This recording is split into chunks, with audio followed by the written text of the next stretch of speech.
Ok, como les decía, para el programa de recreación es un placer tenerlos a ustedes el día de hoy en esta primera capacitación de este último cuatrimestre del año 2021.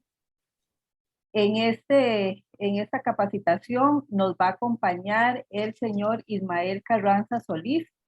Él vive en Sardinal de Carrillo, Guanacaste, es bachiller en Biología Tropical, graduado de la Universidad Nacional, es regente de vida silvestre, tiene más de 8 años de experiencia en la labor, es supervisor y regente de proyectos de conservación y manejo de vida silvestre ex situ en provincias como Guanacaste, Alajuela, San José y Cartago.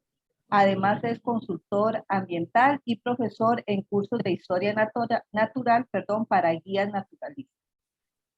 Ismael nos va a hacer el favor de impartirnos esta primera charla con el tema de educación ambiental, un tema muy propio de los creativos sobre todo, pero me parece que es de interés para todas las personas que, que creemos que el ambiente tenemos que cuidar. Algunas indicaciones generales, muchachos. Por favor, mantener sus micrófonos y cámaras apagadas. En caso de que deseen hacer alguna consulta, al final de la charla se va a dar un pequeño espacio para consultas. Igual, si desean hacer las consultas vía chat, las vamos a estar retomando hacia el final de la charla. Por último, quisiera solicitarles que en el chat de la charla, por favor, anoten su nombre, su número de cédula y la sede universitaria de donde vienen. Igual, si pueden anotar el programa también al que pertenecen, sería muchísimo mejor. Muy buenas tardes, los dejo con Ismael. Gracias. Adelante, Ismael. Buenas tardes a todos, saludos. Muchas gracias por estar aquí. Vamos a compartir aquí la presentación. Como bien lo comentaba doña Cintia, bueno, el tema de hoy es acerca de la educación, ambiental, que es un tema súper importante. Pues últimamente se trabaja mucho, ahí ya la están viendo, ¿verdad? Todos. Sí. Perfecto, gracias. Ismael, se ve su pantalla, pero todavía no vemos la presentación. Me avisa cuando ya esté. Yo la tengo aquí ya.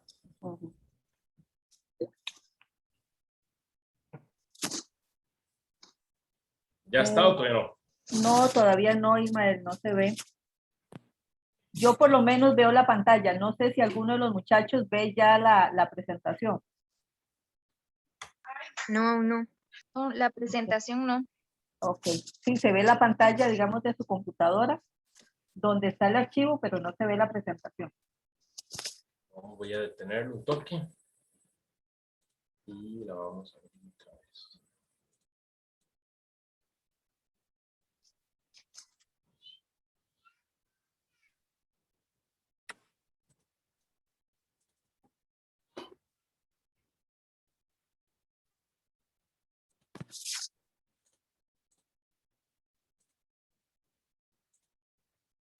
¿Ahora sí? Ahora sí, Ismael, nada más ponerla en modo presentación.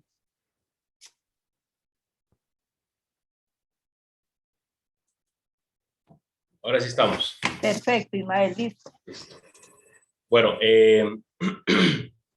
básicamente, bueno, la educación ambiental, un tema que realmente si nos ponemos a buscar en libros, diferentes autores, nos vamos a dar cuenta que hay muchísima información, muchísimos conceptos diferentes para definirla. Yo personalmente, uno de los que más me gusta es este que tenemos por acá, en el que abarca, bueno, lo dividí como en varios párrafos separados. El primero trata sobre que la educación ambiental es un campo pedagógico interdisciplinario. ¿Por qué interdisciplinario? Bueno, porque no solamente abarca la parte pedagógica en sí, ¿verdad? Sino que también toma en cuenta aspectos biológicos, aspectos de conservación, de historia natural, manejo de recursos, ecología. Entonces, por eso se refiere a que es un tema interdisciplinario.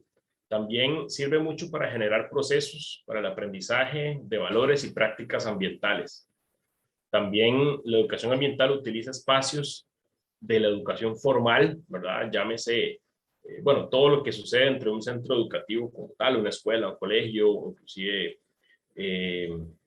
universidades, pero también de forma no formal o informal, por ejemplo, una reunión de vecinos, compañeros de trabajo, se puede aplicar educación ambiental a un grupo de amigos, inclusive, no solamente desde en sitios educativos como tal.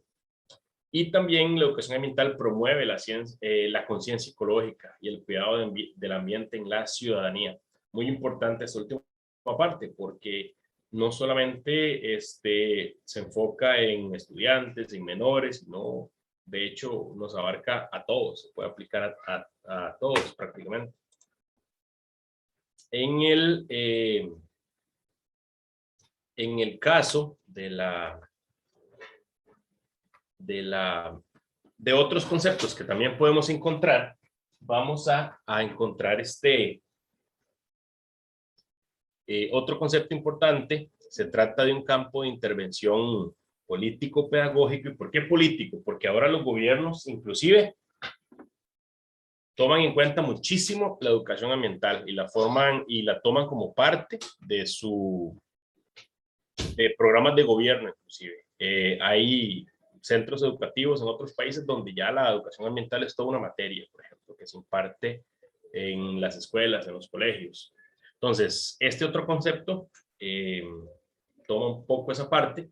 Entonces, dice que impulsa los procesos educativos integrales orientados a la construcción de una racionalidad ambiental. ¿Para qué? Para la formación de una ciudadanía y al ejercicio al derecho de un ambiente sano, digno y diverso. Otros conceptos que también encontré dicen que la educación ambiental es la promoción de la sustentabilidad y la toma de conciencia ecológica. ¿Para qué? Para generar hábitos, habilidades, actitudes sensibilidades, y conductas en la población. Otro concepto de educación ambiental que también encontré es bastante fácil de entender, es la formación de ciudadanos ambientalmente responsables que contribuyan al desarrollo sostenible. Y otro por ahí que también está es que la educación ambiental es un proceso que busca la reconstrucción del sistema de relaciones entre personas, sociedad y ambiente. Esto es bastante bonito también. Bien.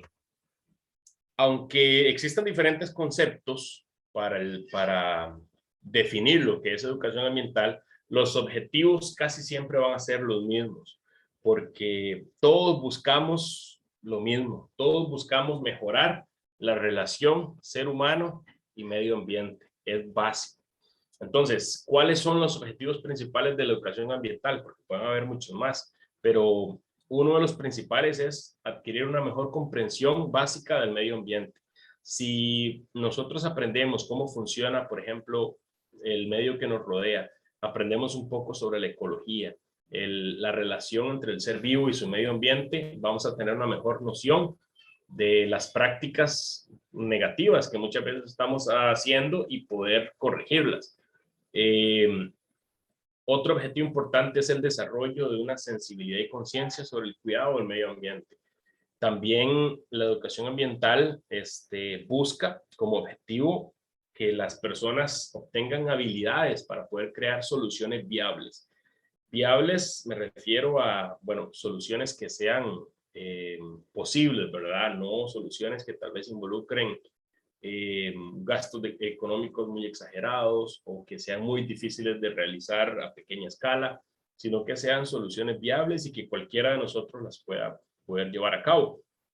Y también entre los objetivos de la educación ambiental está el generar valores sociales e interés por el medio ambiente. Permite que las personas y los grupos desarrollen sentido de responsabilidad. ¿Qué quiere decir? Bueno, que yo pueda dejar de pensar que la problemática ambiental es responsabilidad de otros. No, no, que se encargue el gobierno, que se encargue otras personas, sino hacerme partícipe yo también, de poder ser responsable. Que la gente diga, bueno, algo muy común, el tema del reciclaje, no, hombre, eso es para otros, yo no, que se encargue otro, la pura verdad que no, que lo pueda hacer otra persona. No sé si ustedes, en el caso del lugar aquí donde vivimos en Guanacaste, nosotros, cuando uno saca la basura, uno se da cuenta que el vecino tiene, no sé, ya voy a hablar de los vecinos, que el vecino tiene 3, 4, 5 bolsas afuera a la semana y que tal vez nosotros, como separamos, nos damos cuenta que lo que realmente va a la basura tal vez es una bolsita, ¿verdad? Con cosas que realmente pues ya no se pueden separar ni reciclar.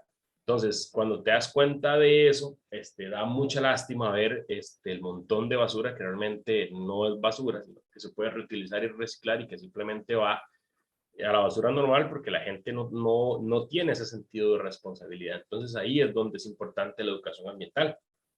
También como objetivo, la educación ambiental es hacer conciencia en la gente de que, se den cuenta de la necesidad de prestar atención a los problemas del medio ambiente, pero más que una necesidad, es una necesidad urgente.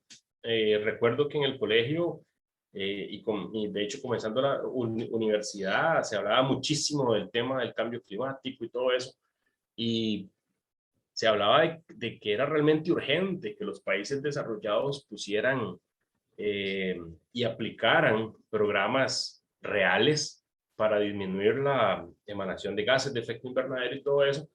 Y han pasado 10, 15 años y vemos efectos ya graves en el medio ambiente. Estamos eso ya lo tenemos encima. No es algo que se vea a futuro, sino que realmente las personas, mediante la educación ambiental, se les debe hacer sentir esa urgencia de que pues ya no nos queda como mucho tiempo para intentar cambiar. También busca distinguir las causas que alteran el medio ambiente y adquirir costumbres y hábitos acordes a la conservación. No veamos que las personas puedan ver, por ejemplo, el sembrar árboles, puedan ver, por ejemplo, la separación de residuos, todo esto no como una obligación, no como una, no como una carga, sino que más bien lo vean como una costumbre normal. Realmente en los últimos 20 años la educación ambiental ha sido importantísima. ¿Por qué? Porque provee resultados rápidos, tangibles en el mediano plazo. Eso es lo que ha hecho la educación ambiental. Y como les comentaba antes, no, obviamente al tener la palabra educación, muchas veces entendemos de que solo se trata o de que solo se imparte en escuelas, en colegios, en centros educativos, sino que más bien se debe aplicar a cualquier persona afuera y con mucha más razón a diferentes grupos sociales o inclusive en comunidades enteras. Entonces, yo voy a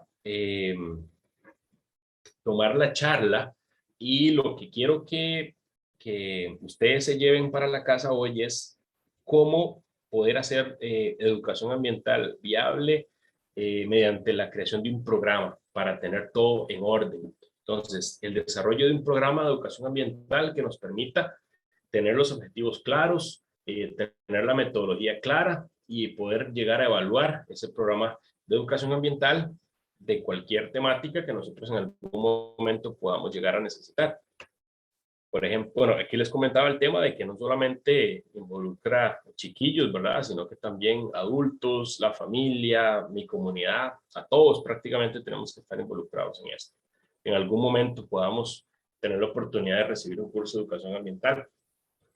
El 26 de enero es el Día Mundial de la Educación Ambiental, por aquello que alguno no supiera. De hecho, muchos centros educativos se hacen actividades y todo, celebrando el Día de la Educación Ambiental. Sin embargo, creo que la UNESCO aún no lo ha reconocido, pero es importante saber que el 26 de enero ahí lo tenemos, Día de la Educación Ambiental, porque este ha sido un movimiento realmente global. De hecho, bueno, como les comentaba, en algunos países ya es una materia, como llevar matemáticas en español. Bien, esto es la forma básica de un programa de educación ambiental. Si ustedes, por ejemplo, en algún momento les toca impartir o utilizar la educación ambiental como herramienta, la creación de un programa es indispensable, porque eso les va a dar todas las pautas a seguir y les va a dar como una guía clara de lo que se quiere lograr y cómo poder lograrlo. Va a depender mucho del sitio donde se vaya a realizar, y creo que lo más importante es el público meta. ¿A quién es que se va a impartir la educación ambiental? Entonces lo vamos a ver un poco más adelante. Pero esto es básicamente lo que un programa de educación ambiental debe llevar. Debe tener una justificación en la cual nosotros vamos a, en 2 párrafos, algo muy, muy corto, justificar por qué es necesaria la educación ambiental para esta actividad que vamos a realizar, para este grupo, para esta comunidad. Y los objetivos, los cuales sí deben de ser bastante claros, contar un objetivo general que sea conciso y unos 2 o 3 objetivos específicos para nuestro tema. Por ejemplo, si ustedes trabajan con chiquillos, van a tener la oportunidad de trabajar con adultos mayores, todo esto tiene que ser modificado y adaptado a cada circunstancia en específica. Entonces, eso se hace mediante el establecimiento de los grupos meta.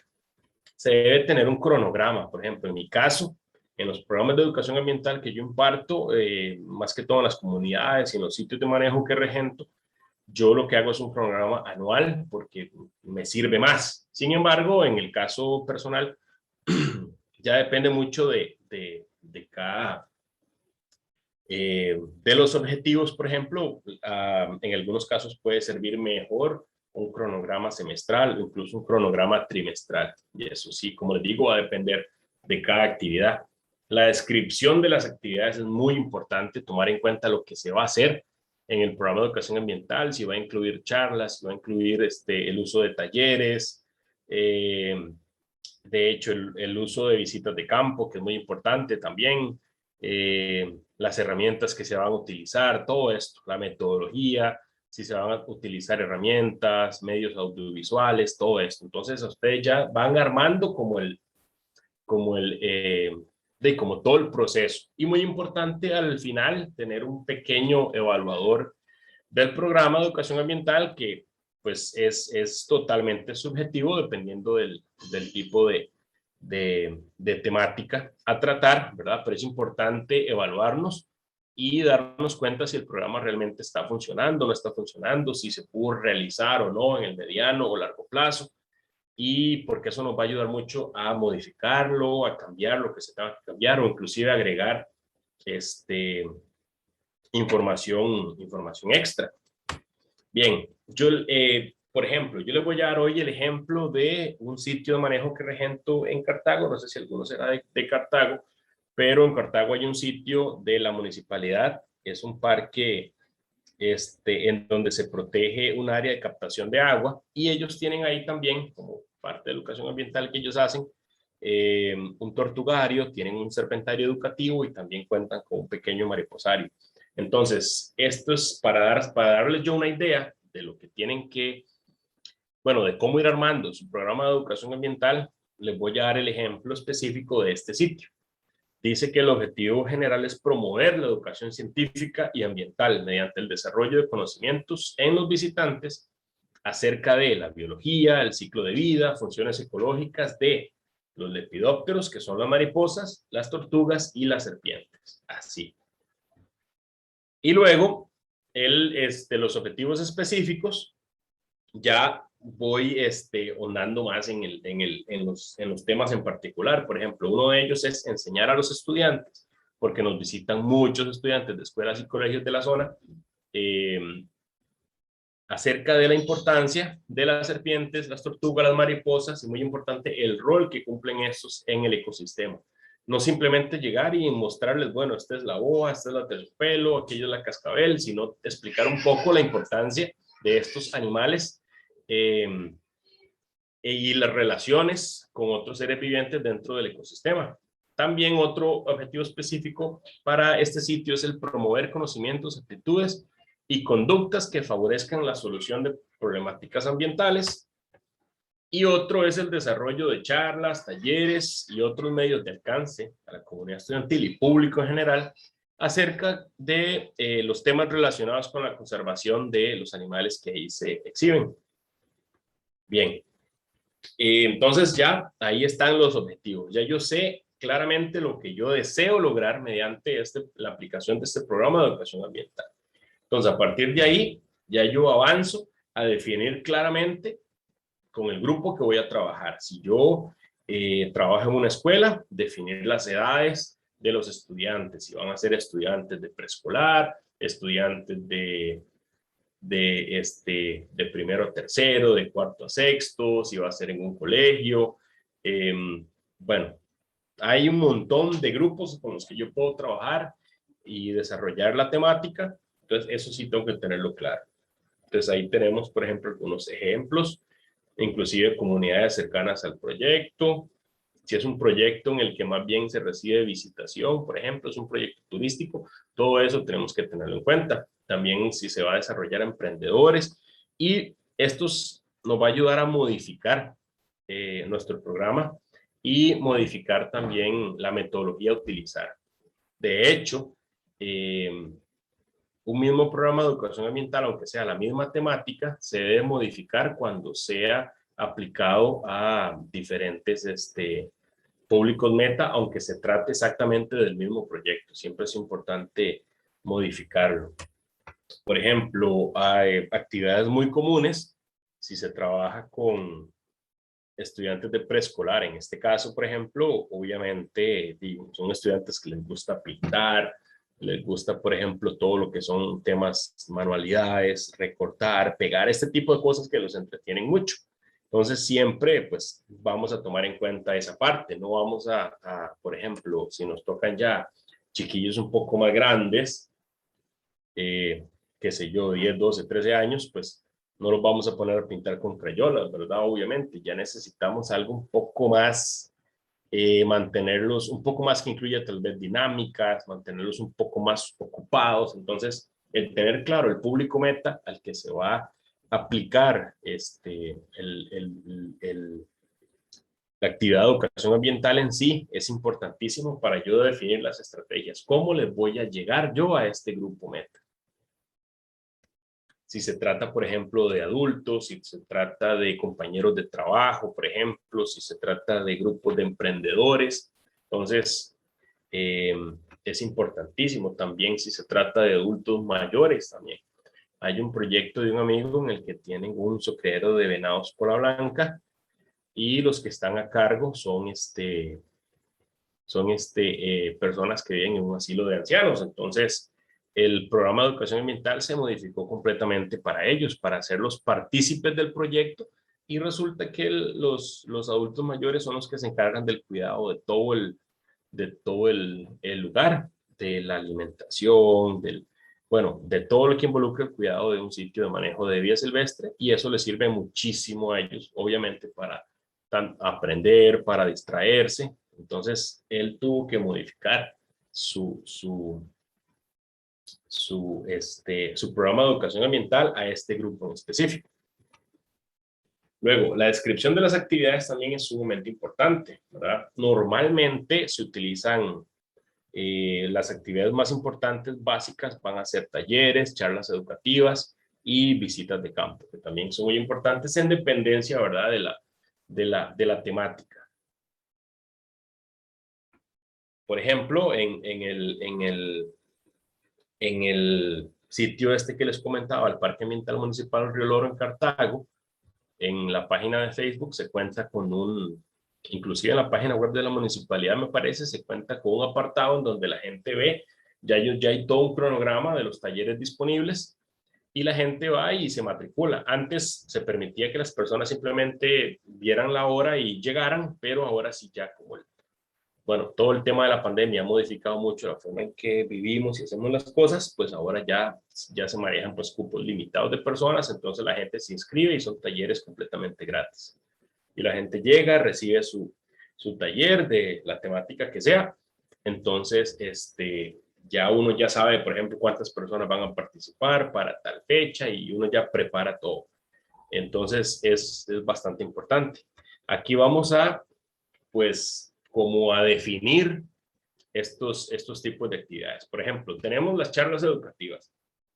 Dice que una charla educativa es aquella conferencia de corta duración de características semiformales. Entonces no vamos a hacer algo como muy serio en la que la persona tenga que tal vez llegar a escribir o tomar apuntes o llevar su computadora, pues no, es un poco semiformal. Normalmente el profesional a cargo con una presentación, inclusive no es es lo mejor, pero no es tampoco indispensable tenerlo, porque hay sitios en los que simplemente no se puede, ¿verdad?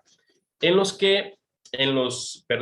ambientes educativos es común la realización de este tipo de acontecimientos cuando se quiere enseñar a los alumnos sobre un tema determinado. Por ejemplo, un tema determinado en el que yo quiero que los alumnos de un centro educativo aprendan sobre historia natural, digamos, de un sitio, historia natural de un grupo de animales.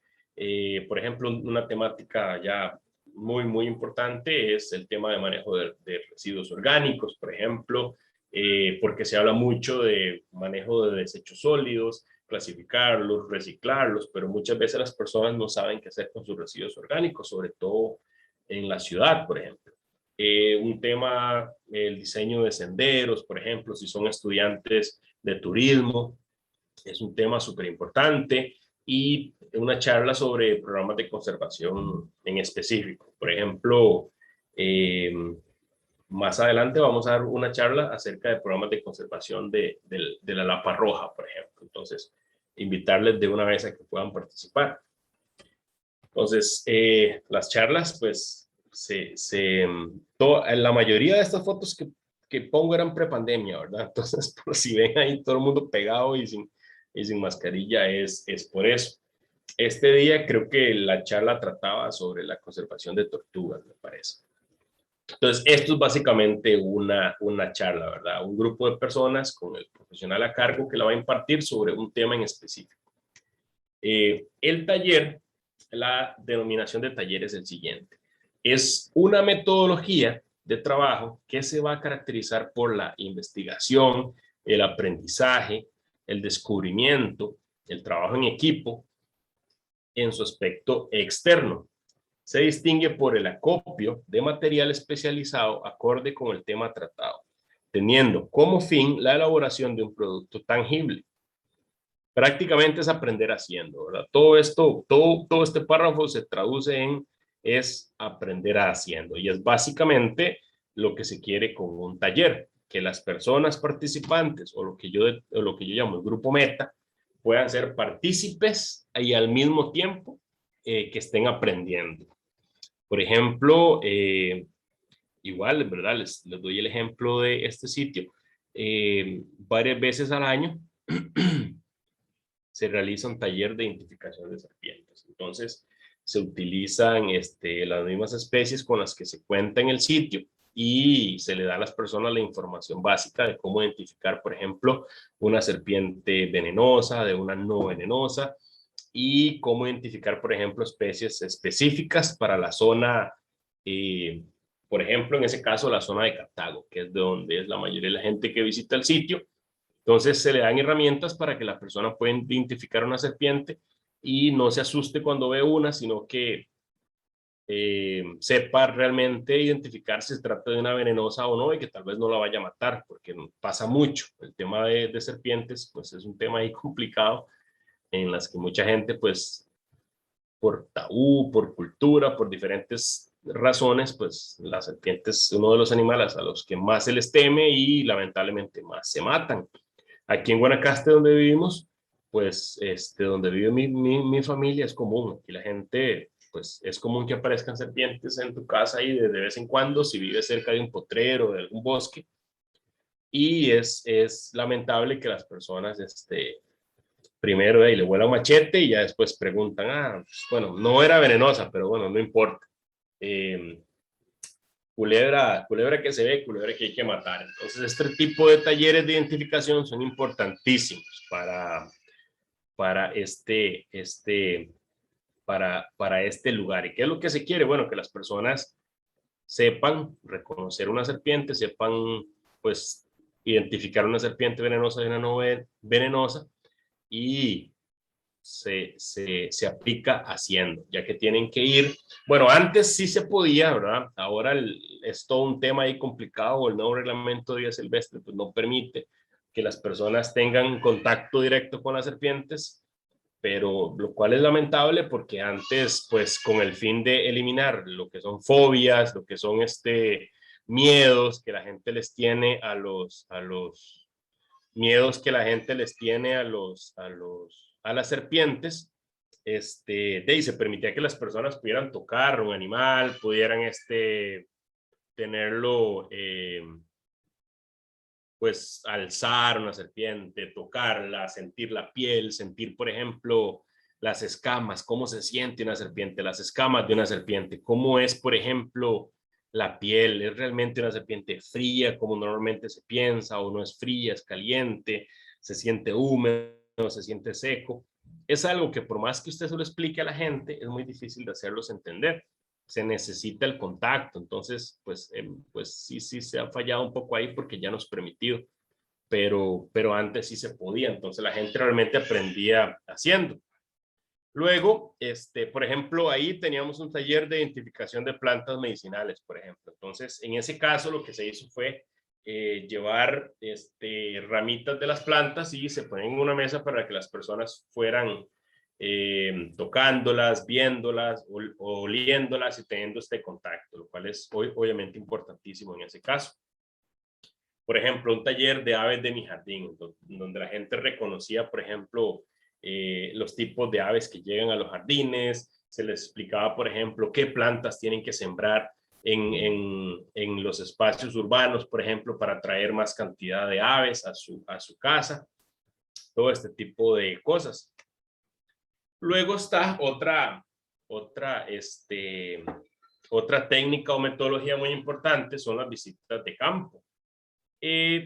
Pues obviamente es importantísimo porque permite el contacto directo de las personas participantes o los grupos meta con el entorno y con los expertos en la materia, que a veces son personas que están solamente ahí, en el campo, en el sitio, como biólogos, gestores ambientales, guías certificados, colaboradores que trabajan en los proyectos, que muchas veces tienen mucha más experiencia que la persona misma. No es lo mismo, por ejemplo, que yo como regente les hable acerca de un mariposario, a llevarlos a un mariposario y que la persona encargada, el que está ahí todos los días, les explique cómo funciona un mariposario. Es totalmente diferente. Entonces, eso es importantísimo, las visitas de campo. Obviamente, las visitas de campo pues deben incluir las medidas necesarias para que los participantes estén seguros todo el tiempo. También las visitas de campo son un complemento opcional para las charlas y los talleres. Por ejemplo, que se dé una charla, ¿verdad? Un día, pero que al día siguiente involucre una gira de campo.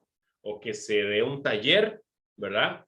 Y que también involucre una visita de campo, el taller. Por ejemplo, que yo dé un taller de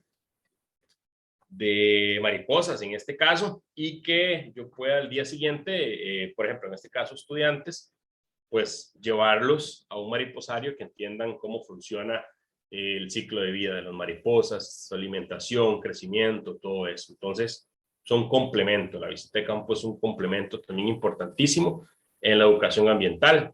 Por ejemplo, cuando se dan cursos a guías naturalistas, estudiantes de turismo, por ejemplo, cursos de diseño de senderos. Obviamente tiene su parte educativa, ¿verdad? En un aula y todo, pero también es importante la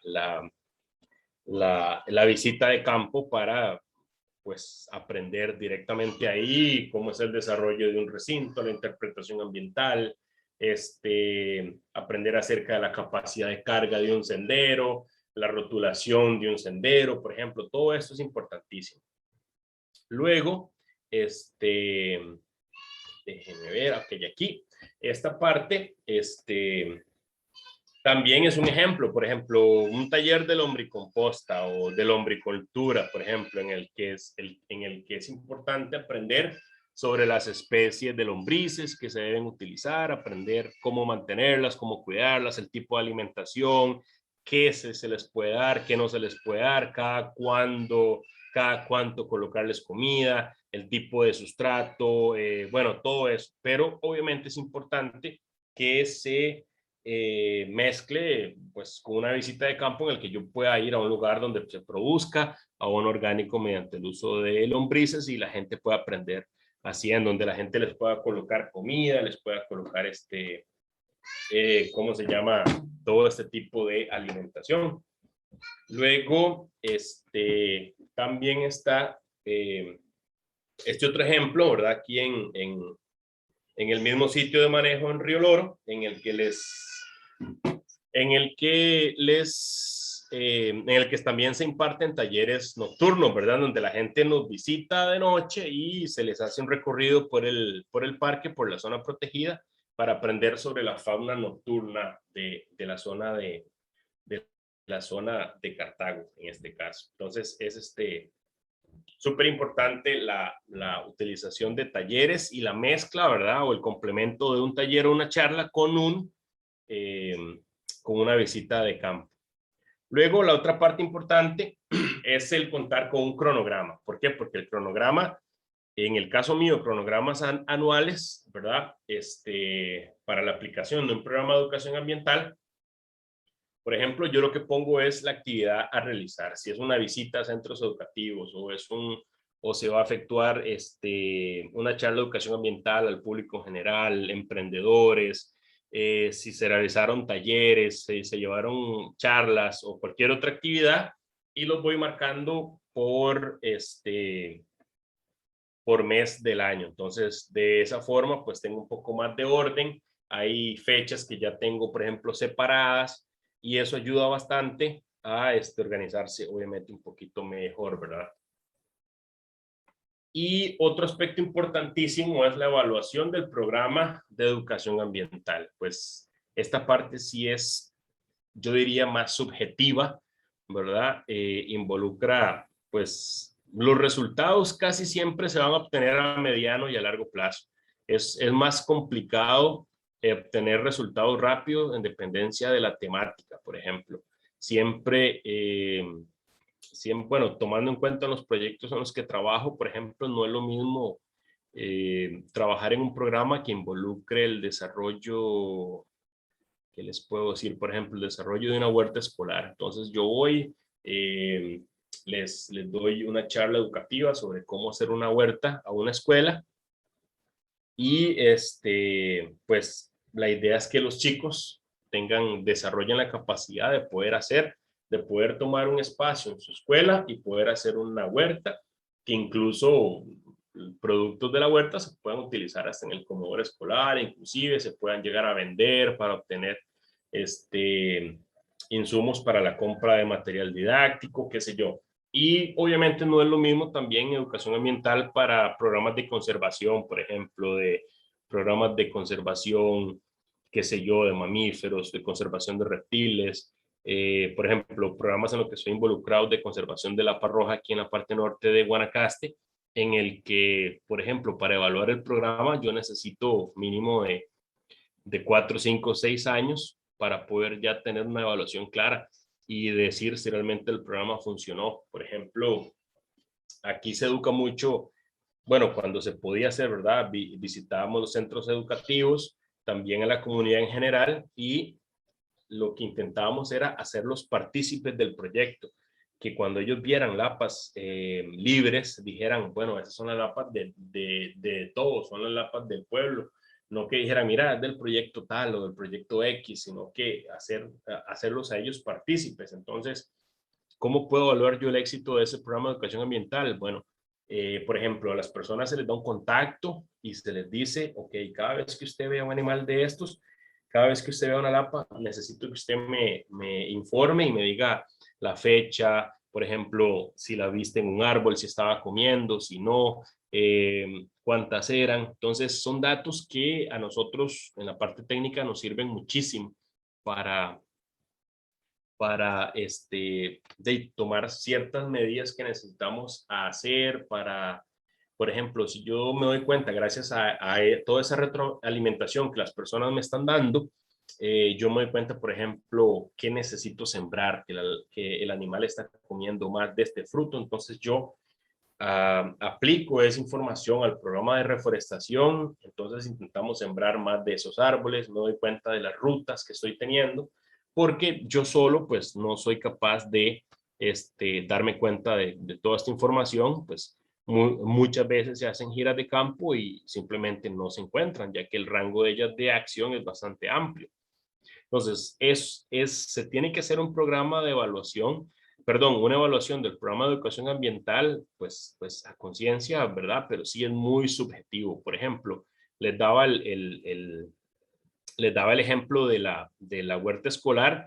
Por ejemplo, entonces, ¿cómo puedo evaluar yo si el programa de educación ambiental fue exitoso? Bueno, obviamente que los chicos hayan sido capaces de hacer una huerta escolar, que las plantas hayan sobrevivido, digamos, en el tiempo, que las plantas, por ejemplo, hayan podido producir frutos.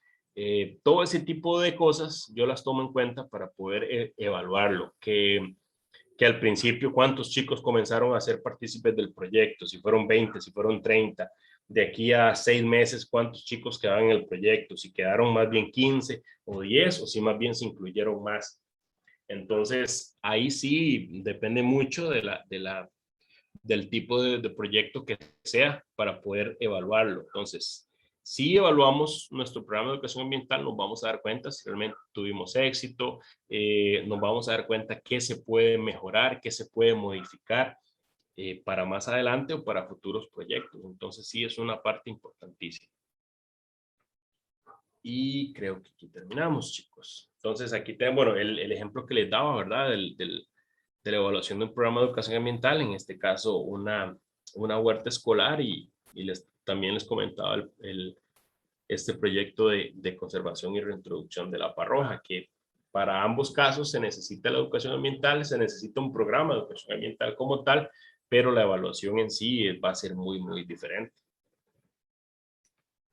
No sé si tienen, chicos, preguntas o algún comentario, con muchísimo gusto. Ok, si desean aprovechar la estancia de Ismael, pueden hacer sus comentarios o plantear sus consultas. Tal vez yo sí quisiera agregar acá, Ismael, que hay 3 grupos del programa de recreación que han tenido la valiosa experiencia de trabajar en Río Loro. Es el grupo de Desamparados, grupo Ruta Verde, grupo de San José de Cosimbiosis y también el grupo de Cartago, el grupo de Irazú. Han tenido la oportunidad en algunos momentos de hacer actividades importantes en Río Loro. Yo tengo entendido que inclusive ellos fueron los que iniciaron con la construcción y la implementación más bien del mariposario del lugar y también colaboraron con lo del serpentario. Lastimosamente, ellos tenían muchos planes para Río Loro, pero por cuestión pandemia, ya sabemos, se tuvo que suspender. Pero sí, en su momento, el programa de recreación ha aportado bastante a este parque ambiental de la Municipalidad de Cartago. Sí, es Quería excelente. comentar. Yo tengo, de hecho, perdón, un año apenas de haber comenzado en este sitio y es increíble ver el montón de personas que visitan pues cada fin de semana. Ahora que hay un poquito más de chance, ¿verdad? Como usted dice, con este tema de la pandemia, pues sí ya se está volviendo otra vez el tema del tema de talleres y eso, pero ya con cupos limitados de 10 personas normalmente, pero qué bueno saberlo, que muchos de los estudiantes de acá han estado involucrados en el proyecto. A mí me parece interesantísimo y ojalá un montón de municipalidades más pudieran hacer lo mismo, ¿verdad? Sí, sobre todo por la variedad de actividades que se disponen en el lugar. Por ejemplo, que un grupo de estudiantes enfocados en la temática ambiental puede realizar en el lugar. Como le digo, ellos han participado en muchos tipos de actividades como elaboración de senderos, lo que les mencionaba, el mariposario, también con las tortuguitas, ellos tuvieron mucho que ver. El rótulo que hay o había afuera, no sé en este momento, porque ya hace mucho que los muchachos no pueden ir, entonces no han podido darle mantenimiento. Un rótulo que había con tapas, ese rótulo lo hizo uno de los grupos del programa de recreación. Ah, sí, creo que con botellas, me parece. Con botellas, ajá. Sí, ahí está, la ponen, no, ahí está todavía, sí, no puedo entrar. Sí. Muy bien, qué bueno. Sí, entonces, qué bueno que nos trajo a colación precisamente uno de los lugares con los que los muchachos han podido colaborar. Y yo creo que han sido experiencias muy gratas para ellos, definitivamente. Eso es lo que motiva también a los estudiantes de los grupos, este tipo de experiencias en los que, como usted decía, se puede aprender haciendo, que creo que es la mejor forma pedagógica, ¿verdad?, para poder aprender. Sí, Okay, yo lo tomo mucho como ejemplo porque son de los pocos sitios que realmente hacen educación ambiental de verdad, en la que pues ahora se aprovecha la herramienta del internet y todo para invitar a la gente y que la gente pueda tener un cronograma de las fechas en las que se va a dar un taller y la gente misma se puede inscribir y todo. Entonces, pues por ahí me parece que es bastante buena esa herramienta que utilizan ellos. Sí, de hecho estaba viendo en uno de los afiches que usted presentó que utilizan Teams también, ¿verdad? Para hacer algunas de las capacitaciones Sí. que dan de las charlas. En el momento más crítico de la pandemia, bueno, el lugar cerró, ¿verdad? Por muchos meses, sí generó su afectación porque parte de los ingresos se reintegran en la alimentación, el mantenimiento y todo eso de los animales, pero sí, ya una vez que comenzaron a hacerse más populares estas plataformas de conexión y eso, pues ya también se comenzaron a hacer algunas vía internet también. Perfecto. Cordialmente invitados, muchachos, los que están cerca de la zona de Cartago, entonces, para que visiten el Río Loro y vean algunas de las obras que han hecho los muchachos del programa de recreación. Creo que no hay consultas, Ismael. No veo consultas en el chat. No sé si alguno desea preguntar algo a Ismael y aprovechar la experiencia que él tiene en el tema. Creo que la charla fue muy buena, Ismael. Perfecto. Bueno, hasta aquí sería la actividad del día de hoy, muchachos. Cordialmente invitados a todas las próximas capacitaciones que van a haber. Ya saben ustedes que desde la Oficina de Promoción Estudiantil se plantea un plan de capacitación bastante diverso en temáticas. Entonces, cordialmente invitados a todas las charlas que van a haber durante todas las semanas con muchos temas que yo sé que les van a interesar. Muy buenas tardes y muchas gracias. Gracias.